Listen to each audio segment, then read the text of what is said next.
Sejalan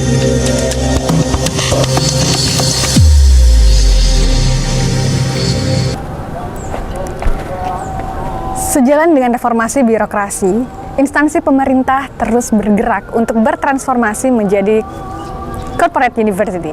Corporate university menjadi salah satu tema sentral dan menjadi inisiatif strategis instansi pemerintahan untuk mengikuti arah perubahan pengembangan sumber daya manusia. Dan pada kesempatan kali ini, di podcast Temu Ramah Angin Mamiri, episode yang ke-8 kita akan membahas bagaimana transformasi Balai Diklat PKN BPK Goa dalam menjadi corporate university. Langsung saja kita saksikan.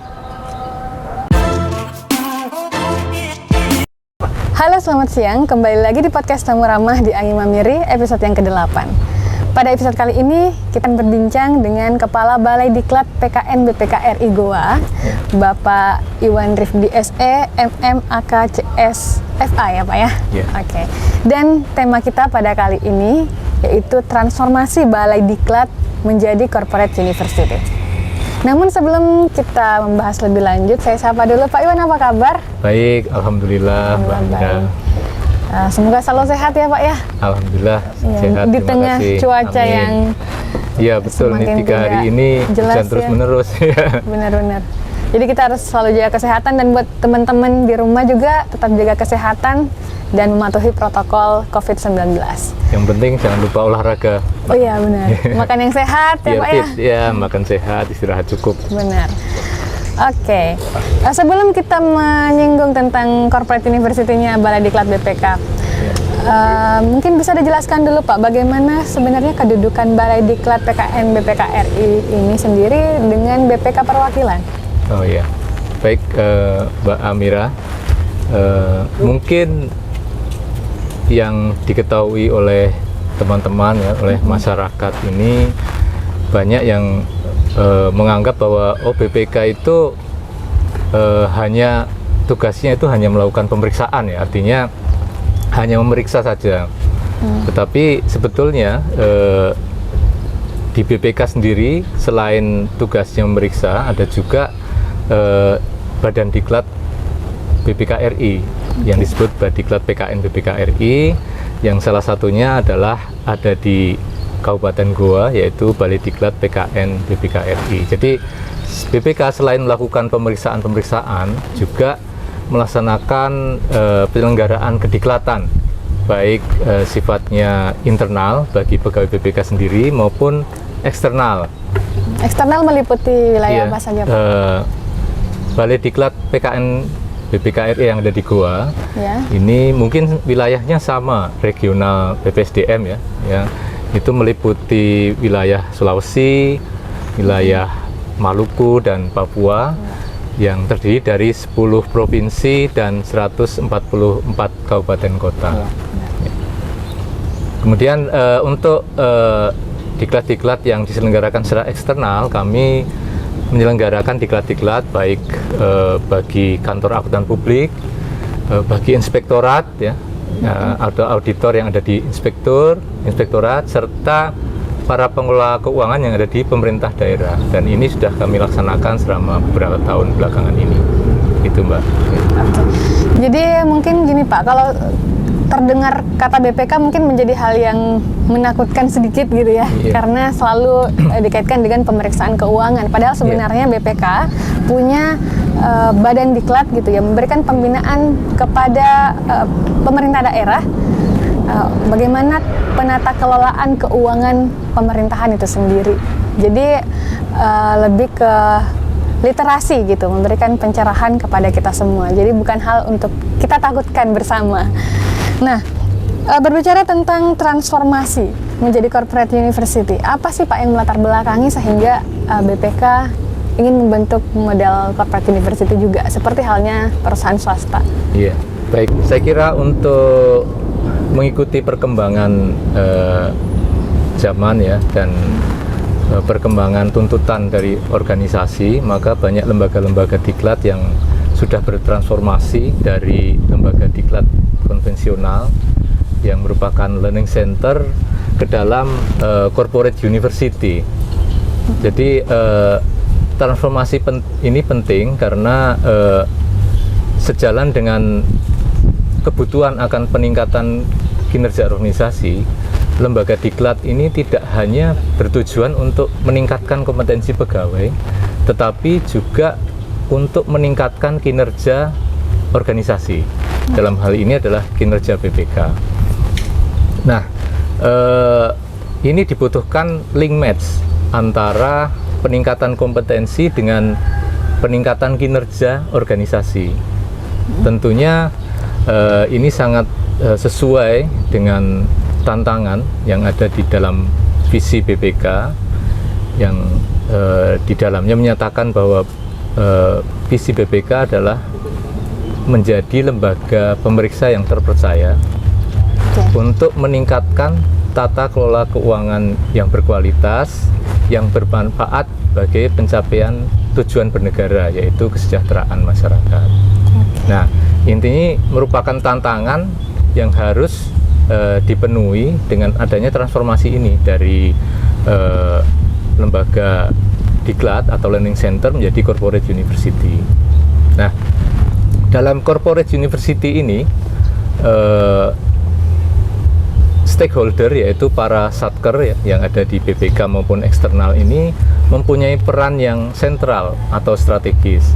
Kalau sebelumnya para satker atau stakeholder ini merupakan konsumen, ya, artinya mereka mengirimkan pegawainya untuk didiklatkan di balai diklat. Tetapi untuk corporate university sendiri ini para satker ini sekarang beralih menjadi pemilik dari pengetahuan atau owner. Jadi mereka yang memiliki pengetahuan, memiliki kebutuhan apa sesuai dengan apa yang ada di saat itu, sehingga lembaga diklat dalam hal ini BPK Corporate University itu harus menjawab kebutuhan dari organisasi itu. Jadi analisis kebutuhan diklatnya dilakukan para satker? Ya, jadi kami ada yang namanya Komite Corporate University yang di dalamnya ada para pimpinan dan pimpinan satker. Jadi pimpinan satker ini yang nanti merumuskan kebutuhan-kebutuhan diklat yang akan dilaksanakan baik secara tahunan maupun secara periodik gitu, sesuai dengan kebutuhan. Jadi pelaksanaan diklat ini tidak kaku mengikuti kurikulum atau jadwal atau kalender, tetapi mengikuti perkembangan kebutuhan organisasi yang mungkin suatu saat bisa berubah-ubah seperti itu. Jadi tunggu Pak, di sini kan perumusan kebutuhan diklatnya dari satker. Nah, bentuk perumusannya ini apakah bentuk masalah apa yang dialami satuan kerja kah, atau langsung bentuk kebutuhan diklat yang dibutuhkan, atau mungkin kompetensi yang diinginkan satker ini? Iya, jadi ada dua kebutuhan. Yang pertama adalah kebutuhan peningkatan kompetensi, ya, baik itu berkaitan dengan diklat yang berjenjang atau karir, ya, berkaitan dengan karir, ataupun diklat-diklat yang sifatnya teknis, misalnya terkait dengan hal-hal teknik metodologi pemeriksaan misalnya, atau tentang pengelolaan keuangan dan sebagainya. Nah, untuk diklat-diklat yang sifatnya teknis ini yang kita harus kemas secara agile, ya, gesit, ya, secara fleksibel, yaitu mengikuti kebutuhan atau perkembangan atau update hal-hal yang dibutuhkan pada saat itu. Dan kita juga lembaga diklat memanfaatkan para expert, ya, baik yang ada di Badiklat sendiri maupun yang ada di satker-satker. Nah, para expert itu yang mereka itu sebenarnya memiliki pengalaman-pengalaman yang masih berupa tacit knowledge, yaitu pengetahuan-pengetahuan yang masih ada dalam pikiran masing-masing expert itu. Nah, ini yang kemudian kita minta para expert itu bisa menuangkan pengalaman-pengalamannya ke dalam media-media pembelajaran, sehingga nanti bisa melakukan transfer knowledge kepada para juniornya, bisa seperti itu. Jadi sebelum menjadi corporate university nggak bisa dilakukan diklat se-fleksibel ini, ya Pak, ya? Iya, jadi sebelum corporate university itu kan ini juga sangat menarik karena dengan adanya pandemi COVID, ini lebih mempercepat tuntutan agar diklat-diklat ini dilaksanakan secara lebih fleksibel gitu. Nah, corporate university itu menjawab tantangan itu dengan membuat model dan pola pembelajaran yang baru. Nah, model pembelajaran yang diterapkan di corporate university yang dulunya itu konvensional secara tatap muka di dalam kelas, sekarang medianya sudah menjadi lebih fleksibel karena kita membuat semacam aplikasi yaitu Learning Management System yang bersifat MOC atau Massive Open Online Course ya. Jadi di sini seperti tagline kami di corporate university yaitu Learning for Everyone, Everywhere gitu. Jadi para pegawai itu bisa melaksanakan diklat semuanya dan di mana saja. Nah, dengan adanya media MOOC atau Learning Management System ini, maka para pegawai bisa melakukan pembelajaran secara mandiri hanya dengan mendownload materi-materi pembelajaran yang ada di LMS. Itu secara model menjadi lebih fleksibel, Mbak. Jadi launching corporate university ini kan 2020 ya, Pak Iya, ya? betul. Ini bersamaan dengan adanya pandemi. Jadi memang latar belakangnya untuk bisa agile menjawab tantangan pandemi atau memang sudah perencanaan dari awal di launching tahun 2020? Iya, sebetulnya perencanaan itu sudah mulai sebelumnya ya. Jadi kita mengikuti perkembangan di mana perkembangan kediklatan ya, lembaga diklat dunia itu kan ada namanya GCCU, General Council Corporate University, yang dimana itu sudah banyak diikuti oleh beberapa lembaga baik swasta maupun publik. Nah, salah satunya misalnya Telkom, ada Kemenku dan sebagainya ya, itu sudah mengikuti. Dan dengan adanya pandemi ini lebih mempercepat lagi mendorong lagi BPK untuk menerapkan pembelajaran model corporate university ini. Karena harus ada social distancing. Nah, ini kan dengan menggunakan media internet ya, sekarang itu sudah nggak perlu diklat itu harus bertatap muka, tapi bisa hanya melalui laptop. Saya kira semuanya sudah berubah sekarang zamannya. Jadi dimanapun kita bisa ikut pelatihan. Iya, betul. Bisa mengembangkan kompetensi juga ya, Pak ya. Nah, terkait keberadaan BPK ini, Pak, untuk tadi kan punya visi mensejahterakan masyarakat. Betul. Gitu. Dan bagaimana caranya BPK menjawab tantangan ini? Iya, tantangan yang dihadapi BPK ini itu tertuang dalam visi BPK, ada 3 tadi. Yang pertama adalah menjadi lembaga pemeriksa yang terpercaya. Kemudian yang kedua, meningkatkan kualitas tata kelola keuangan. Dan yang ketiga adalah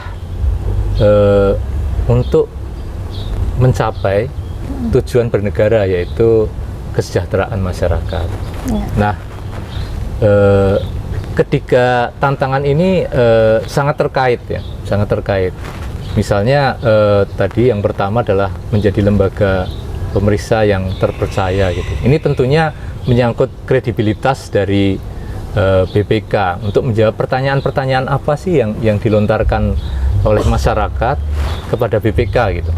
Misalnya yang pertama yang banyak dilontarkan adalah menjawab bahwa kenapa sih sekarang ini kan banyak yang sudah mendapat predikat WTP ya, wajar tanpa pengecualian, tetapi di sana sini masih terjadi indikasi tindak pidana korupsi misalnya seperti itu. Nah, ini tentunya kalau kita menjawab secara normatif, memang pemeriksaan laporan keuangan yang dilaksanakan oleh BPK ini tidak bertujuan untuk menjaring koruptor, karena tujuannya adalah untuk meningkatkan kualitas tata kelola keuangan. Nah, tetapi kita sebagai lembaga diklat tetap harus melakukan evaluasi, untuk menjawab bagaimana membuat metode pembelajaran sehingga para pemeriksa dapat meningkatkan kualitas dari laporan hasil pemeriksaan. Salah satunya adalah dengan menerapkan metode pemeriksaan berbasis risiko atau risk based audit.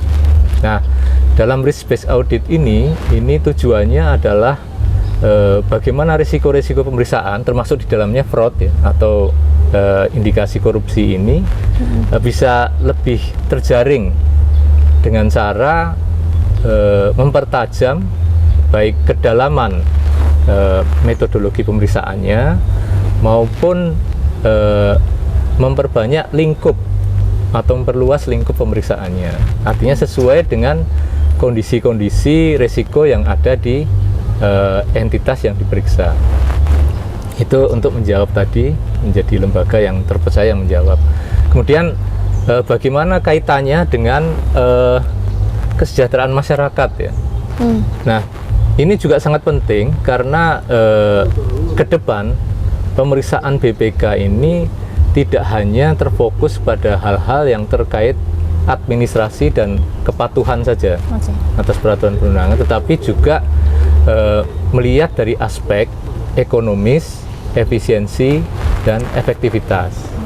3E ya Pak ya? 3E ya betul. Oke.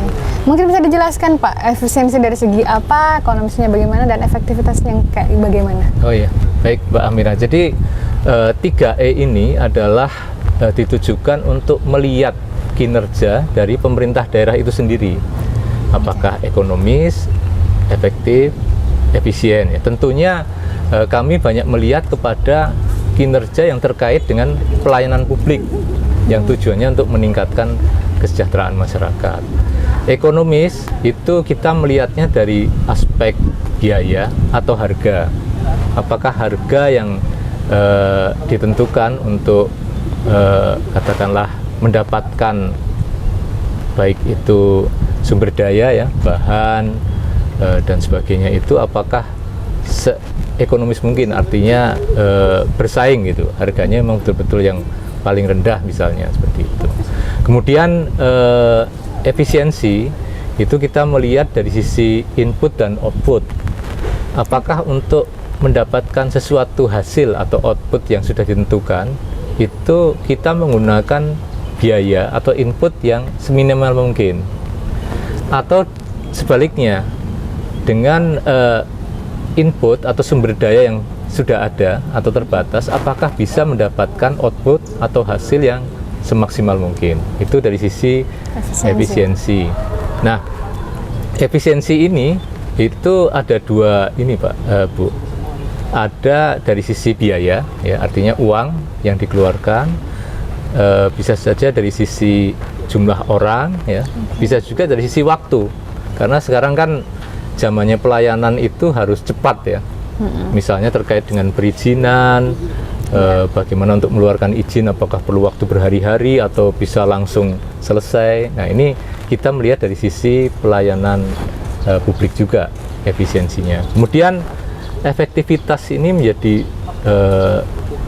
hal yang sangat penting ya, karena kalau kita bicara efektivitas berarti kita bisa melihat apakah output yang dihasilkan itu bermanfaat atau tidak, atau outcome-nya itu bermanfaat tidak kepada masyarakat. Nah, untuk mengukur kemanfaatan dari pelayanan publik atau kinerja dari organisasi, kita melihat dari 3 tolok ukur. Yang pertama adalah apakah tepat sasaran. Misalnya katakanlah pelayanan bidang pendidikan, apakah sudah bisa tepat kepada sasaran-sasaran yang dibutuhkan oleh masyarakat, misalnya terjadi ketimpangan dan sebagainya, apakah itu bisa tertutupi dengan adanya pengelolaan anggaran itu dari sisi tepat sasaran. Apakah yang membutuhkan memang yang berhak, yang menerima, atau ternyata yang menerima adalah yang misalnya tidak berhak atau kurang berhak, itu dari sisi tepat sasaran. Kemudian dari sisi tepat jumlah, itu juga penting, apakah jumlah anggaran yang disalurkan itu sesuai dengan kebutuhan atau tidak. Misalnya ada daerah-daerah terpencil yang dimana lembaga pendidikan atau sekolah dasar misalnya ini banyak kekurangan ruang kelas misalnya. Apakah pengelolaan anggaran itu bisa mencukupi kebutuhan kelas yang ada di daerah terpencil itu, atau malah justru anggaran itu lebih disalurkan kepada sekolah-sekolah yang sebenarnya sudah cukup dan sudah maju. Ini menjadi pertanyaan masalah jumlah ya, artinya di samping tepat sasaran juga tetap tepat jumlah sesuai dengan kebutuhan. Kemudian tepat waktu adalah penyelesaian dari fisik atau pembangunan atau pelayanan publik ini apakah sesuai dengan waktu yang dibutuhkan. Misalnya untuk penambahan ruang kelas apakah selesai sebelum masuknya kalender sekolah misalnya, atau justru terlambat, sudah masuk tapi proyek belum selesai misalnya, seperti itu. Jadi tiga faktor itu yang menentukan apakah efektif atau tidak. Ya. Terima kasih.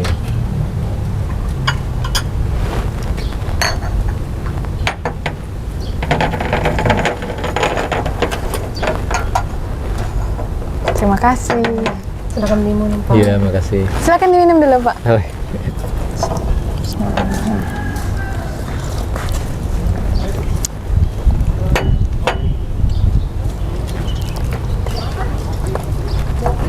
Nah, tadi ini Pak, kan ada ketepatan sasaran, ketepatan jumlah, dan ketepatan waktu. Nah, ya. kalau misalnya ada salah satu yang tidak tepat, atau anggaplah misalnya tidak tepat waktu nih, bagaimana BPK atau dalam hal pemeriksaan ini, bagaimana tindakan yang diberikan kepada si entitas yang diperiksa?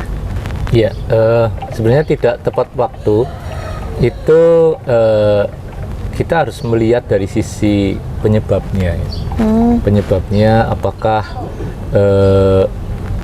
dari sisi perencanaan yang kurang cepat misalnya. Kadang-kadang misalnya pelaksanaan proyek fisik ya, lelangnya itu baru dilaksanakan bulan setelah pertengahan tahun misalnya, bulan September, sehingga waktu untuk penyelesaian fisiknya menjadi tidak pas. Nah, ini tentunya atau memang kelalaian dari pelaksana ya, yang tidak tepat memang. Artinya perencanaan sudah baik tapi molor gitu. Artinya tidak tepat waktu penyelesaiannya. Nah, ini yang nanti akan menentukan rekomendasi yang akan dikeluarkan oleh BPK. Misalnya terkait dengan perencanaan anggaran, ya kita akan melihatnya dari sisi itu, bahwa ternyata pelaksanaan perencanaannya yang kurang tepat gitu. Atau kalau memang perencanaan sudah baik, pelaksanaannya yang tidak tepat, maka tentunya kita harus memberikan sanksi kepada pelaksana itu, misalnya dengan sanksi denda yang sudah ditentukan oleh Perpres ya, PPJ dan sebagainya.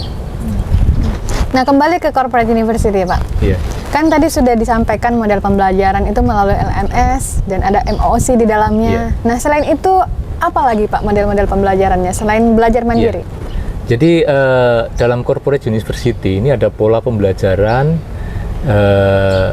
yang proporsinya itu 10, 20, 70. Nah, 10% dari porsi pembelajaran itu adalah sifatnya structured learning atau pembelajaran self learning ya. Artinya pembelajaran mandiri, di mana para peserta diklat itu bisa mengupload materi-materi diklat di LMS ya, atau Learning Management System atau MOOC. Nah, mereka bisa belajar secara mandiri, pelajari modul-modul itu, kemudian bisa bertanya atau berdiskusi dengan fasilitator yang sudah ditunjuk oleh Balai Diklat. Nah, di sini kita menamakan model sinkronus dan asinkronus. Nah, ini yang dinamakan sinkronus dan asinkronus. Sinkronus artinya langsung dengan dua arah ya, dengan fasilitator yang ditunjuk. Asinkronus itu belajar mandiri di rumah atau di kantor atau dimanapun mereka bisa mendownload itu kapan saja. Nah, kemudian itu yang 10% ya, structured learning. Kemudian yang 20% adalah coaching dan mentoring. Nah, ini dilaksanakan di tempat kerja, Mbak, di tempat kerja atau satker masing-masing pegawai ya, di mana yang ditunjuk sebagai coach adalah para pegawai yang lebih senior atau dianggap mampu gitu, misalnya sudah memperoleh sertifikat coach atau mungkin pemeriksa yang senior dan sebagainya, yang ditunjuk untuk membimbing pelaksanaan atau penerapan dari diklat atau modul-modul yang sudah ada di LMS yang diterapkan oleh para peserta pembelajar. Kemudian ada yang namanya mentor yang melakukan mentoring, yaitu pembimbingan oleh atasan langsungnya yang memberikan tugas-tugas secara langsung kepada para pembelajar atau peserta diklat. Itu proporsinya 20%. Kemudian proporsi yang paling besar 70% adalah experiential learning. On the job training. Ya, yang berupa on the job training. Artinya setelah tadi mereka melakukan pembelajaran mandiri secara sinkronus dan asinkronus, kemudian ada pembimbingan, ya, ada pembimbingnya dari coach dan ada mentornya dari atasan langsung. Mereka melakukan pembelajaran yang sifatnya adalah test assignment, jadi berdasarkan penugasan. Misalnya pada saat pemeriksaan mereka diikutkan untuk melaksanakan tugas itu, tapi sifatnya adalah sebagai peserta diklat atau magang ceritanya. Ya, magang. Jadi itu yang proporsinya 70%. Nah, 10, 20, 70% ini nanti akan dikombin, kemudian akan dinilai secara komprehensif melalui baik penilaian maupun melalui seminar, seminar akhir ya. Ya. Nah, kalau terkait pola itu sudah masuk pola juga ya Pak? Model dan pola pembelajaran. Model dan pola ini sudah kami terapkan mulai saat 2020. Nah, kalau terkait sarana dan prasarana, apa saja yang disiapkan untuk bisa dilaksanakan metode pembelajaran berbasis corporate university ini Pak? Iya, baik untuk sarana dan prasarana itu kami sekarang sudah harus melakukan perubahan. Jadi sarana prasarana yang kita bangun itu bukan lagi sarana prasarana yang berupa fisik ya, misalnya ruang kelas, ruang misma, auditorium dan sebagainya, tapi lebih ke sarana prasarana yang sifatnya mendukung pembelajaran non fisik. Tentunya kalau yang berupa peralatan ya, peralatan fisik seperti peralatan multimedia, komputer, kamera, ruang-ruang studio ya, mixer dan sebagainya itu sangat penting untuk mendukung kegiatan pembelajaran yang sifatnya virtual ini. Selain itu juga yang prasarana non fisik, yaitu membangun aplikasi Learning Management System atau LMS yang MOOC. Jadi sebelumnya LMS kita itu hanya dibuat atau untuk misalnya presensi ya, mengupload. Tapi sekarang LMS itu harus mendukung kegiatan pembelajaran yang sifatnya lebih masif. Jadi kita merubah LMS yang tadinya hanya bisa kapasitas ya untuk bersama-sama melakukan diklat itu di media LMS itu 200 orang, sekarang sudah bisa mencapai 2000 orang secara bersamaan menggunakan aplikasi LMS itu. Ini sangat penting. Benar-benar jangkauannya 10 kali lipat. Iya, termasuk besar untuk membangun knowledge management, Mbak. Artinya untuk menampung modul-modul atau media-media pembelajaran yang sudah dibuat, baik secara kurikulum standar maupun yang dibuat oleh para expert tadi, community of practice yang membuat mungkin kayak podcast sendiri atau mungkin kayak media-media sendiri melalui YouTube dan sebagainya bisa dimasukkan di LMS itu. Oke, nah mungkin juga menjadi salah satu tantangan ya Pak di pembelajaran mandiri itu terkait perbedaan curiosity atau rasa ingin tahu setiap sumber daya manusia yang kita miliki. Nah, bagaimana strateginya BPK untuk mengatasi hal yang seperti itu, Pak?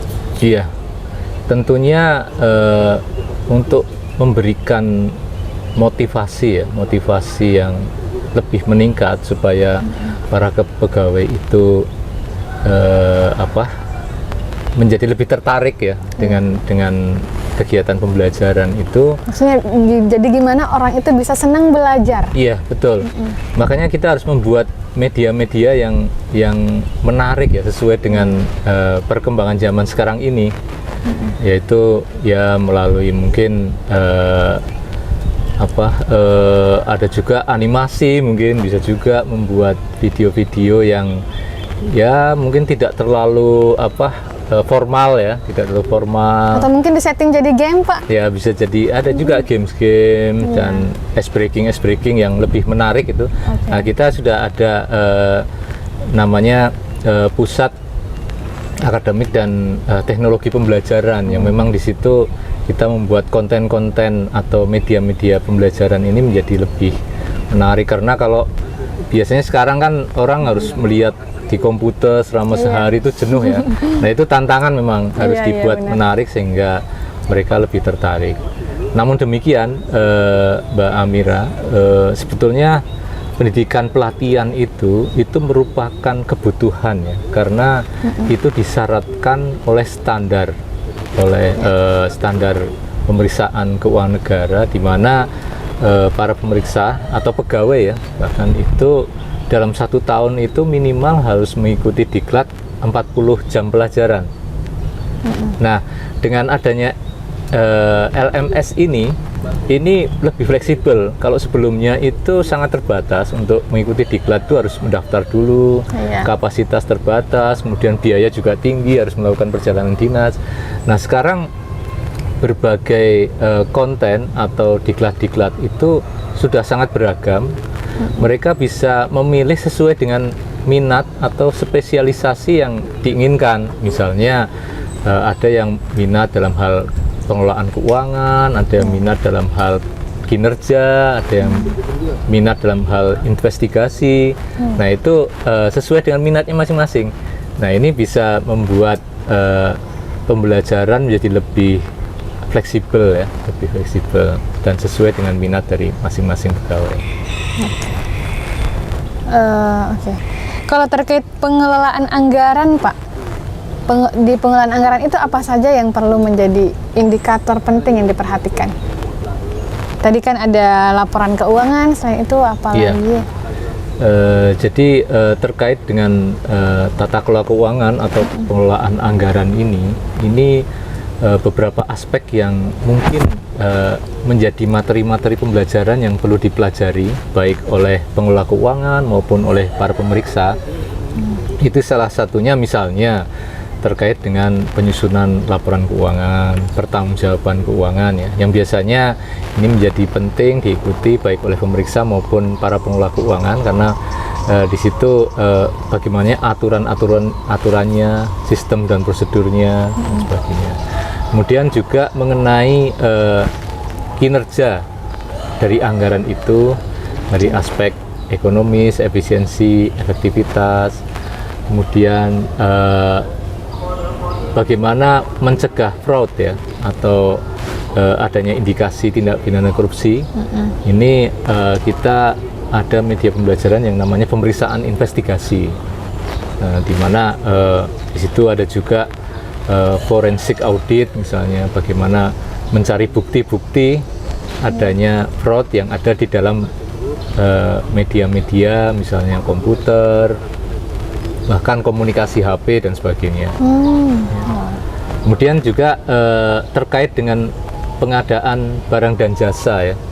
Nah, di sini kan seperti yang sudah dilansir oleh KPK juga bahwa 80% korupsi itu letaknya ada di pengadaan barang dan jasa.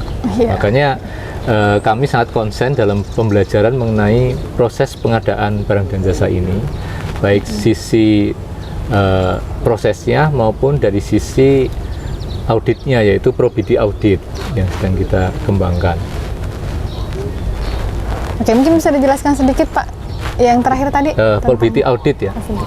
Probity audit itu adalah pemeriksaan yang bertujuan untuk menilai aspek pengadaan barang dan jasa itu apakah sudah dilaksanakan prosedurnya sesuai dengan ketentuan dan dilaksanakan secara jujur. Jadi, nah, aspek masalah kejujuran ini kan sekarang menjadi aspek yang harus dilihat secara lebih tajam lagi ya, karena bagaimanapun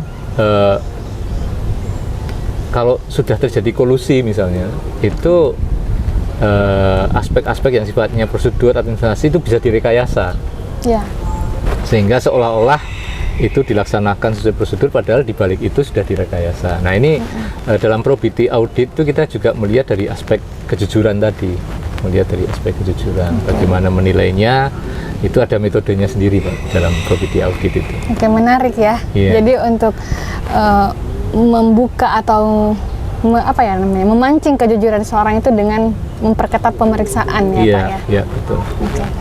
Dan mungkin terakhir Pak, ada yang ingin disampaikan kepada seluruh pengelola anggaran di instansi pemerintahan daerah, khususnya di wilayah kerja perwakilan BPK Goa ya Pak ya? Iya. Balai Diklat PKN BPK Goa. Jadi baik Mbak Amira, jadi keberadaan Balai Diklat PKN Goa ini adalah salah satunya juga untuk menunjang visi BPK tadi, yaitu untuk meningkatkan kualitas dari tata kelola keuangan dan bagaimana tata keuangan yang meningkat itu bisa lebih mensejahterakan masyarakat.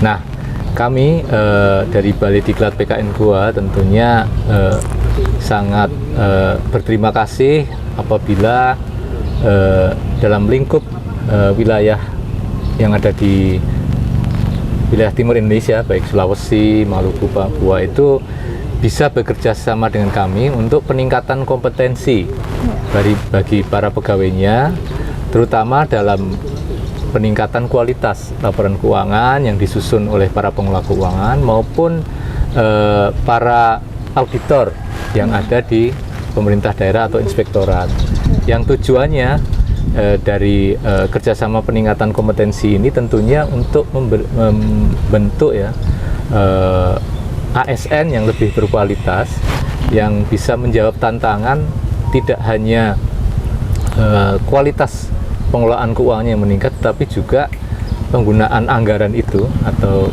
tata kelola keuangan itu bisa mencapai tujuan, yaitu meningkatkan kesejahteraan masyarakat. Tentunya dengan menerapkan prinsip-prinsip ketaatan administrasi, kepatuhan perundangan, efisiensi, efektivitas, dan ekonomis. Itu yang kami harapkan untuk kita bisa bersama-sama membangun wilayah kita sehingga bisa mencapai hal yang kita harapkan tadi. Oke, menarik sekali perbincangan pada siang hari ini, dan kami ucapkan banyak terima kasih kepada Pak Iwan yang sudah meluangkan waktunya untuk hadir di kantor PPSDM Regional Makassar dan khususnya dalam podcast Tamu Ramah di Angin Mamiri. Ya, semoga di lain kesempatan kami bisa undang Bapak lagi, mungkin dalam tema obrolan yang jauh lebih menarik lainnya ya Pak ya. Siap. Ya, terima kasih. Sampai jumpa kembali di episode selanjutnya.